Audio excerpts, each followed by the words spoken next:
ஜெய் ஸ்ரீ மாத்ரே நமக. ஜெய் குருதத் ஜெய் குரு பரசுராம். நமஸ்காரம். நான் கரூர்லேருந்து வல்சலா பணிக்கர், பிரசன்ன ஜோதிடர். இன்றைக்கி நம்ம ஐப்பசி மாத பலன்கள் மேச ராசிக்கு எப்படி இருக்குன்னு பார்க்க போகிறோம். இந்த ஐப்பசி மாதம் எப்போ பிறக்குது அப்படின்னா 17/10/2025 மதியம் 1:44 பிறக்குது. இது மக நட்சத்திரத்தில் இந்த மாதம் பிறக்குதுங்க. இது நான் சொல்லக்கூடியது திருக்கணிதப்படி சொல்கிறேன். இந்த மக நட்சத்திரத்தில் இந்த மாதம் பிறக்கிறதுனால மேச ராசியில் இருக்கக்கூடிய அஸ்வினி நட்சத்திரக்காரர்கள் பரிகாரம் பண்ணிக்கணும். என்ன பரிகாரம் பண்ணணும் அப்படின்னா, ஏழை எளியவர்களுக்கு வஸ்திர தானம், உங்களால் என்ன முடியுதோ அதை தானம் கொடுங்க. அதே மாதிரி பசுமாட்டுக்கும் கன்றுக்குட்டிக்கும் சேர்ந்து கோதுமை தவடோ அல்லது கோதுமை மாவில் வெல்லம் கலந்து அதுக்கு குடிக்கிறதுக்கு கொடுத்துட்டு அதை 16 முறை பிரதட்சணம். அதே மாதிரி ஏழை எளியவர்களுக்கு பார்த்திங்கன்னா ஆடை தானம், இனிப்பு, அதே மாதிரி பட்டாசு, இந்த மாதிரி விஷயங்களை நீங்கள் தானமாக கொடுக்கலாம். இதனால என்ன உங்களுக்கு வரும் அப்படின்னா, இந்த அகால மரணம் அடைகிறது, அதே மாதிரி விபத்து கண்டங்கள், வேற ஏதாவது தோஷங்கள், அதே மாதிரி பார்த்திங்கன்னா ஒரு வருஷத்துக்கு இதெல்லாம் வராது. ஒரு வருஷத்துக்கு பார்த்திங்கன்னா உங்களுக்கு பண கஷ்டம் அப்படிங்கிறது பெரிய லெவலில் வராது. பொதுவாகவே மேச ராசிக்கு இந்த ஐப்பசி மாதம் எப்படி இருக்கும் அப்படின்னா, உங்களுக்கு நிறைய மாற்றங்கள் இருக்குது. ஏன்னா உங்களுடைய ராசி அதிபதியே 27ஆம் தேதிக்கு மேலே, அக்டோபர் 27க்கு மேலே அஷ்டமத்துக்கு வர்றாரு. அஷ்டமத்துக்கு வர்றது கவனமாக இருக்கணும். ஆனால் திடீர்னு ஒரு அதிர்ஷ்டம் உங்களுக்கு ஜாக்பாட் கட்டாயம் இருக்குது. அதே மாதிரி 2 கிரகங்கள் நீச்சபங்க யோகம் பெறுது. நீச்சபங்க ராஜ யோகம் பெறக்கூடியது. 6ஆம் இடத்துல சுக்கிரன், 7ஆம் இடத்துல சூரியன், 2 கிரகங்கள் நீச்சம் இருக்குது. ஆனால் அது பரிவர்த்தனை யோகம் பெற்று 2 கிரகங்களுமே நீச்சபங்க ராஜயோகம் பெறுறது. இது என்னென்னா, இந்த கடன் ரீதியாக இருக்கக்கூடிய பிரச்சனைகளுக்கு உங்களுக்கு ஒரு மிகப்பெரிய லெவலில் விடிவு காலம் வரப்போகுதுன்னு அர்த்தம். அதே மாதிரி தொழில் ரீதியாக நிறைய மாற்றங்கள், நல்ல மாற்றங்கள், தொழில் ரீதியாக நிறைய மாற்றங்கள். ஏன்னா உச்சம் பெற்ற குரு உங்களுக்கு பார்த்திங்கன்னா குரு அதிசாரமாக 4ஆம் இடத்துலேருந்து தொழில் ஸ்தானத்தை 10ஆம் இடத்தை பார்க்குறாரு. அப்போ தொழிலில் நல்ல லாபம், நிரந்தரமான வருமானங்கள், சகல விதமான விஷயங்களும் உங்களுக்கு கிடைக்க போகுது. அதே மாதிரியே திருமண பிராப்தமும் நல்லா கிடைக்க போகுது. ஏன்னா பொதுவாகவே பார்த்திங்கன்னா இந்த மேசராசிக்கு நிறைய நல்ல விஷயங்கள் தான் இந்த மாதம் உறுதியாக உண்டு. தொழில் ஸ்தானத்தை பொறுத்த வரைக்கும் உங்களுக்கு எப்படி இருக்கும் அப்படின்னா, 18ஆம் தேதிக்கு மேலே குரு 18ஆம் தேதி அதிசார பயிற்சியாக 4ஆம் இடத்துக்கு வராரு. அங்கேருந்து தொழில் ஸ்தானத்தை பார்க்குறாரு. உற்பத்தி சார்ந்த தொழிலுக்கெல்லாம் இது ரொம்ப சூப்பர். அதே மாதிரி ஏற்றுமதி இறக்குமதி சார்ந்த விஷயங்களுக்கும் இது ரொம்ப சூப்பராக இருக்க போகுது. அதாவது தொழில் மூலிமா இவ்வளோ நாளாக எந்த இன்கமும் பார்க்கலைன்னா கூட இந்த தடவை தொழில் மூலிமா நல்ல இன்கம்மை பார்க்கக்கூடிய அமைப்புகள் இருக்குது. நிறைய மாற்றங்கள் உங்களுக்கு உறுதியாக இருக்குது. அதே நேரத்தில் அலைச்சல்கள் செமையாக இருக்க போது. தொழில் ரீதியாக நீங்கள் நிறைய அலைச்சல்களை மேற்கொள்ளணும். ஏன்னா குரு 12ஆம் இடத்தை பார்க்குறாரு, சுக்கிரனும் 12ஆம் இடத்தை பார்க்குறாரு. 7 குடையவரும் 2 குடையவரும் 12ஆம் இடத்தை பார்க்கும்போது என்ன அப்படின்னா, உங்களுக்கு வருமானம் வரணும்னா அலைச்சல் நிறைய அலைஞ்சுதான் ஆகணும். நிறைய வெளியூர் பிரயாணங்கள் இருக்குது. தொழில் ரீதியாக பார்த்திங்கன்னா வெளி மாநிலங்கள், வெளியூர், அதே மாதிரி வெளிநாடு செல்லக்கூடிய அமைப்புகள் இருக்குது. அது சுக்கிரன் 6ஆம் இடத்துல உங்களுக்கு நீச்சமாக இருக்குது. அப்போ பார்த்திங்கன்னா தொழில்னு போகும்போது ஹெல்த் ரீதியாக சில பிரச்சனைகள் வரும். அதனால் அதுலேயும் கவனமாக இருங்க. தொழிலுக்கு கடன் கிடைக்கிறதுக்கு உண்டான வாய்ப்புகள், தொழிலுக்காக ஏற்கனவே கடன் வாங்கியிருந்தீங்கன்னா அதுக்கு ஒரு சோர்ஸ் வரும். அதனால் ஒரு பாதி கடன் அடைக்கிறது, இல்லை வேறு ஏதாவது ஒரு சோர்ஸ் பண்ணி அந்த கடன் பிரச்சனையை தீர்த்து விடுறது, இந்த மாதிரி அமைப்புகள்லாம் இந்த மாதம் உங்களுக்கு உறுதியாக இருக்குது. இதுக்கு அடுத்தது உத்தியோகத்தில் இருக்கவங்களுக்கு நல்ல ஜாக்பாட் அப்படின்னு தான் நான் சொல்லுவேன். ஏன்னா குரு பதவி ஸ்தானத்துக்கு வராரு. சுக்கிரனும் 6ஆம் இடத்துல நீச்சபங்க யோகம் பெற்று புதனோட பரிவர்த்தனை ஆகுது. அப்போது உங்களுக்கு முன்னாடி இருக்கிறவங்க போயிட்டு உங்களுக்கு அந்த இடம் கிடைக்க போகுதுன்னு அர்த்தம். ஒரு நல்ல பதவி கிடைக்கும். அதே மாதிரி நிறைய காசு பணம் கிடைக்கும். திடீர்னு பார்த்திங்கன்னா ஒரு அலவன்ஸ், அரியர்ஸ், இந்த மாதிரி விஷயங்கள்லாம் நின்றுட்டு இருந்துச்சு அப்படின்னா அதெல்லாம் டக்குன்னு கிடைக்கும். போனஸ் கிடைக்கும். நல்ல மன மகிழ்ச்சி. அதே மாதிரி நீங்கள் உங்களோட கை தான் இந்த மாதம் ஓங்கி இருக்க போது. ஏன்னா அந்த லெவலுக்கு பார்த்திங்கன்னா 6ஆம் இடம் ரொம்ப நல்லா இருக்குது. அப்போ உத்தியோகஸ்தானம் நல்லா இருக்குது. நல்ல உத்தியோகத்தில் இருக்கவங்களுக்குலாம் நல்ல மன மகிழ்ச்சி. நீங்கள் எதிர்பார்க்காத சில விஷயங்களும் நிறைய பணம் வரவும் உறுதியாக உண்டு. சில பேருக்கு கம்பெனி மாறுறதுக்கு கூட வாய்ப்புகள் இருக்குது. உத்தியோகத்தில் நீங்கள் நிறைய பாராட்டுகள், அதே மாதிரி உயர் அதிகாரிகளுடைய பாராட்டுகளும் அங்கீகாரங்களும் உங்களுக்கு உறுதியாக கிடைக்கும்.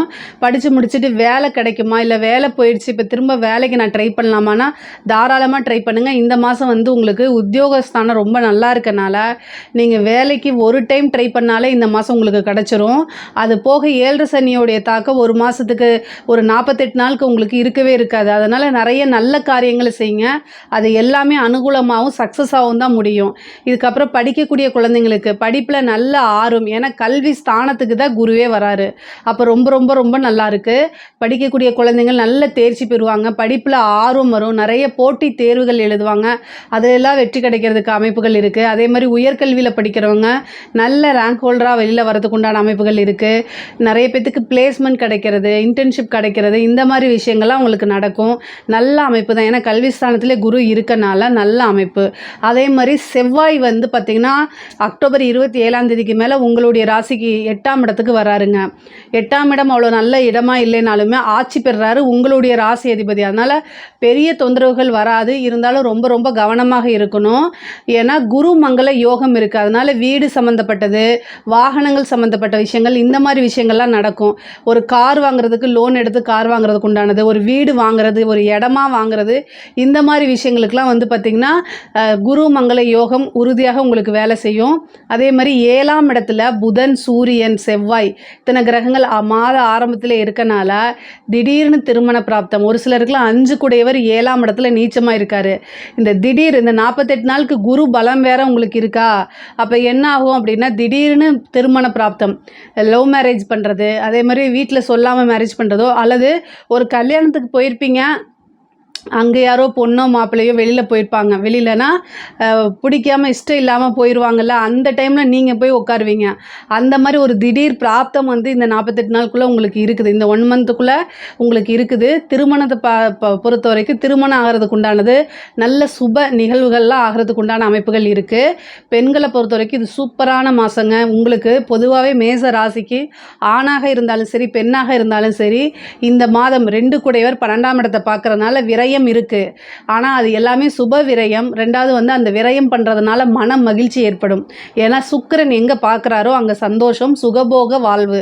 ஸோ அதனால் நீங்கள் செலவு பண்ணுறது ஒரு சுப விரயமாக தான் பண்ணுவீங்க. அது போக 12ஆம் இடத்தை விரயஸ்தானத்தை பார்க்குறது சுக்கிரனும் பார்க்குறாரு, ரெண்டாவது குருவும் பார்க்குறாரு. அப்போது நீங்கள் எப்படி விரயம் பண்ணுவீங்க? ஒரு கோல்டு எடுக்கிறது, ஒரு நல்ல விஷயங்களில் இன்வெஸ்ட்மெண்ட் பண்ணுறது, ஒரு வாகனங்கள் வாங்குறது, ஒரு கார் வாங்குறது, ஒரு வீடு வாங்குறது, இந்த மாதிரி அமைப்புகள் வந்து உறுதியாக இந்த மாதம் உங்களுக்கு நடக்கும். திடீர்னு நீங்கள் எதிர்பார்த்துருக்க மாட்டீங்க, டக்குன்னு ஒரு அமௌண்ட் வரும், அந்த அமௌண்ட்டை வச்சு இனிஷியலாக ஏதாவது பே பண்ணி உங்களுக்கு பிடிச்ச மாதிரி மன மகிழ்ச்சியோடு நீங்கள் இருப்பீங்க.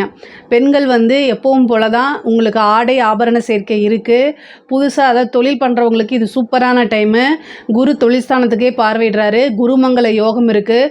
தொழிலுக்காக வாகனங்கள் வாங்குறது, வண்டி வாங்குறது, இந்த மாதிரி இடம் வாங்கிறது, இந்த மாதிரி ஒரு பெரிய அமைப்புகள் உறுதியாக இருக்குது. புது புது விஷயங்கள் உங்களுக்கு ஒர்க் அவுட் ஆகும். அதே மாதிரி குடும்பத்தாருடைய சப்போர்ட்டு, ஆதரவுகள், இது எல்லாமே கிடைக்கும். கணவருடைய தேக ஆரோக்கியத்தில் கவனமாக இருக்கணும். செவ்வாய் அஷ்டமஸ்தானத்தில் போகும்போது நீங்களாக இருந்தாலும் சரி அல்லது உங்கள் கணவராக இருந்தாலும் சரி வண்டி வாகனங்களில் போகும்போது ஜாக்கிரதையாக போகணும். 8ஆம் இடத்துக்கு வரும்போது சிலருக்கு சர்ஜரி கண்டமோ, அல்லது பெண்களாக இருந்தால் அந்த சமைக்கும்போது இந்த ஆயில், ஏன்னா செவ்வாய் 8ஆம் இடத்துக்கு வரும்போது என்ன ஆகும்னா ஒரு சிலருக்கு தீக்காயங்கள், சிறு சிறு தீக்காயங்களோ அல்லது வந்து பார்த்திங்கன்னா அந்த சமைக்கும்போது அந்த ஆயில் ஊற்றிடுறது, இந்த மாதிரி விஷயங்கள். அதே மாதிரி சில பேருக்கு சர்ஜரி, இந்த மாதிரி அமைப்புகள்லாம் கொடுத்துருவோம். அதனால் முருகன் வழிபாடு பண்ணுங்கள், அது ரொம்ப ரொம்ப நல்லது. அதே மாதிரி 5ஆம் இடத்துல கேது இருக்கார். பொதுவாகவே காதல் ரீதியாக வந்து உங்களுக்கு பிரச்சனைகள் வர்றது, உங்களுடைய லவ் வந்து பார்த்திங்கன்னா ட்ரூவா அல்லது வந்து உங்களுக்கு உண்மையாக இருக்கா அல்லது வந்து போலியாக இருக்காங்கிறத காட்டி கொடுக்கக்கூடிய டைம் தான் இந்த ஒரு மாதத்தில். உங்களுடைய இதை பற்றி நீங்கள் தெரிஞ்சுக்குவீங்க. எல்லா விஷயங்களையும் நீங்கள் ஸ்ட்ராங்காக இருக்கணும். அதே மாதிரி வந்து பார்த்திங்கன்னா கணவருடைய தேக ஆரோக்கியத்தில் நீங்கள் கவனமாக இருக்கணும். இதை தவிர வந்து பெண்களுக்கு மற்ற எல்லா விஷயங்களுமே ரொம்ப ரொம்ப சூப்பராக இருக்குது. கலைத்துறை சம்மந்தப்பட்டவங்களுக்குலாம் சுக்கிரன் நீச்சமாக இருக்கிறது வேறு லெவலில் பெரிய ஆப்பர்ச்சுனிட்டி கிடைக்கும். பெரிய லெவலில் நீங்கள் ஃபேமஸ் ஆகிறதுக்கு உண்டானது, காசு பணம் சம்பாதிக்கக்கூடியது, உங்களுக்குன்னு ஒரு மீடியாவில் ஒரு ஃப்ரேமை உருவாக்கக்கூடிய டைம் தான் இந்த டைமு. அதே மாதிரியே அரசாங்கத்தில் இருக்கவங்களுக்கு, அரசாங்க பதவியில் இருக்கவங்களுக்கு சூரியன் நீச்சமாக இருக்குது, 4ஆம் இடத்துக்கு குரு வராரு, அது ரொம்ப நல்லது. அதே மாதிரி பதவிகள், பெரிய பெரிய பதவிகள் கிடைக்கும். சூரியன் நீச்சமாக இருக்குது, அதனால் வந்து ரொம்ப ரொம்ப கவனமாக இருக்கணும். இதுக்கு அடுத்தது வந்து நல்ல அமைப்புகள் இருக்குது. திடீர்னு ஒரு ஜாக்பாட்டு நிறைய அமைப்புகள் இருக்குது. பெரிய பெரிய கான்ட்ராக்ட் கிடைக்கிறது, பெரிய மனிதர்களுடைய பழக்க வழக்கங்கள் ஏற்படுறது, இந்த மாதிரி அமைப்புகள்லாம் உங்களுக்கு கிடைக்கும். பொதுவாக அரசாங்கத்துறையில் இருக்கவங்களுக்கு ரொம்ப அமோகமாக இருக்குது, ரொம்ப ரொம்ப நல்லா இருக்குது. அரசியல்வாதிகளுக்கு ரொம்ப ரொம்ப சூப்பராக இருக்குது. பொதுவாகவே சூரியன் நீச்சமாக இருக்கக்கூடிய காலகட்டங்களில் வந்து பார்த்திங்கன்னா அரசியல்வாதிகளுக்கு கெட்டவன் கிட்டிடில் கிட்டிடும் ராஜயோகம்னு சொல்லுவாங்க. அது மாதிரி ஒரு கிரகம் வந்து நீச்சமாக இருக்கும்போது அந்த நீச்ச பங்க ராஜயோகம் உங்களுக்கு வேலை செய்யும். இந்த மாதம் ஒரு நல்ல அமைப்புகள் இருக்குது. மிகப்பெரிய லெவலில் வந்து ஒரு மீடியா ஃப்ரேம் கிடைக்கிறது, அதே மாதிரி வந்து நீங்கள் செய்யக்கூடிய விஷயங்கள் பலதரப்பட்ட மக்களிடையே போய் சேர்றது, அதே மாதிரி மக்களுடைய ஆதரவுகள் கிடைக்கிறது, கட்சி தலைமையிடங்கள் பாராட்டுறது, இந்த மாதிரி விஷயங்கள்லாம் உங்களுக்கு நடக்கும். பொதுவாகவே மேச ராசிக்கு வந்து பார்த்திங்கன்னா எல்லாமே ரொம்ப நல்லா இருக்குது. இந்த 7ஆம் இடத்துல வந்து பார்த்திங்கன்னா சூரியன் நீச்சமாகுது. அதே மாதிரி நவம்பர் 2ஆம் தேதிக்கு மேலே வந்து சுக்கிரன் வந்து 2ஆம் இடத்துக்கு வருது. 2-7 கூடையவர். அதனால் வந்து பொதுவாகவே கணவனாக இருந்தால் மனைவி மூலியமாகவும், மனைவியாக இருந்தால் கணவர் மூலியமாகவும் வந்து ஒருவருக்கொருவர் ஆதாயம் கிடைக்கும், நல்ல ஆதாயம் கிடைக்கும். அதே மாதிரி நிறைய உதவிகள் தேடி வரதுக்கு உண்டான வாய்ப்புகள் இருக்குது.